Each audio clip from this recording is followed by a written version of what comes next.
Ladies and gentlemen,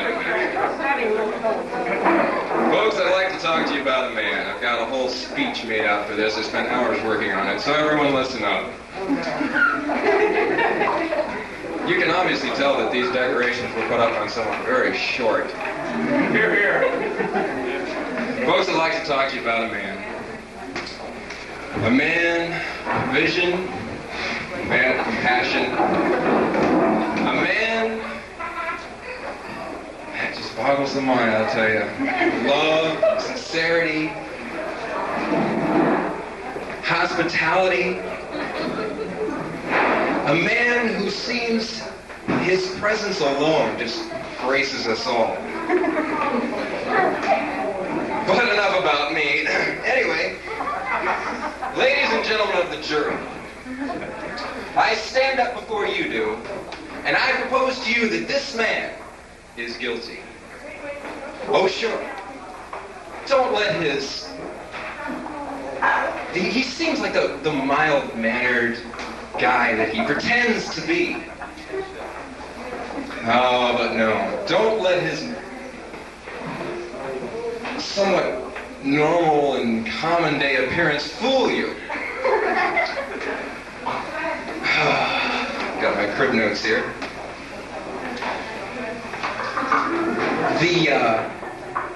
The innocent smile, the rosy cheeks, the sparkling eyes, and that hair. The hair. His perpetual wardrobe of t-shirts, worn-out dress shirts, and faded slacks. He is altered only this day, I tell you, for this most unspeakable crime. I am, of course, referring to the offense of being in love. I, as the prosecution, ask, however, that you not judge this man too harshly, for I tell you, he is not in his right mind.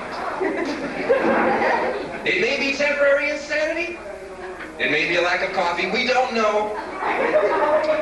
But I tell you this is not the man I grew up with. This is not the man I once knew. This is not the man who would walk up to a total run stranger and say, "Is that a toupee?" This is not the man who once, in all sincerity, one day turned to me and asked me, "Rob, what are vitamins?" This is not the man who attempts to recapture the spirit of the Dukes of Hazzard with a 1974 Pinto station wagon. Nor is this the man who once tried to convince the officer that the reason he was driving so fast was because I was in labor.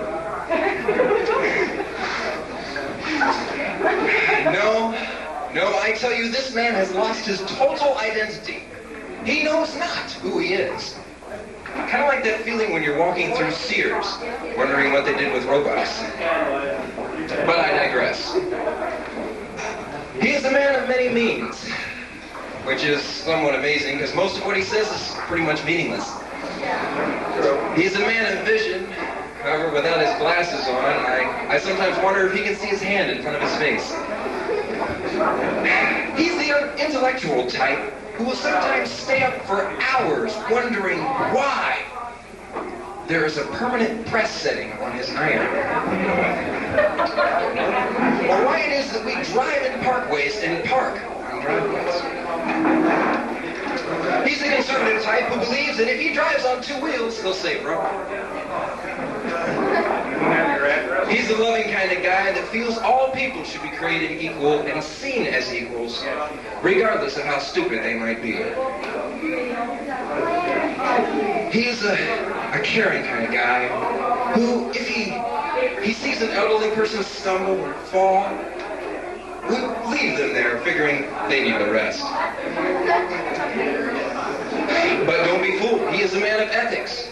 He believes it is morally wrong to yell movie in a crowded firehouse. He's a constructive sort who only recently discovered what a hammer is really for. And it's not stereo repair.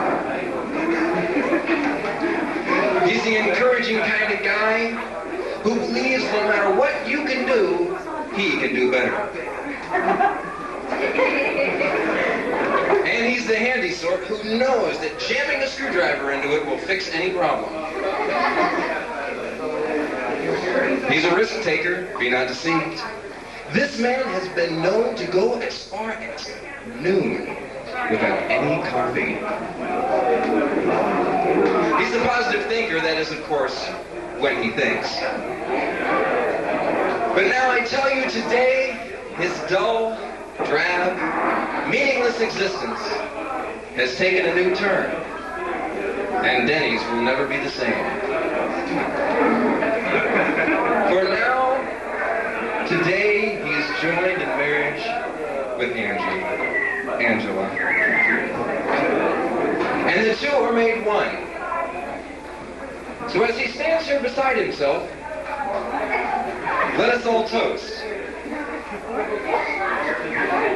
to Raymond and Angela. May your lives be filled for always and forever with love, happiness, peace, and prosperity. And may you always walk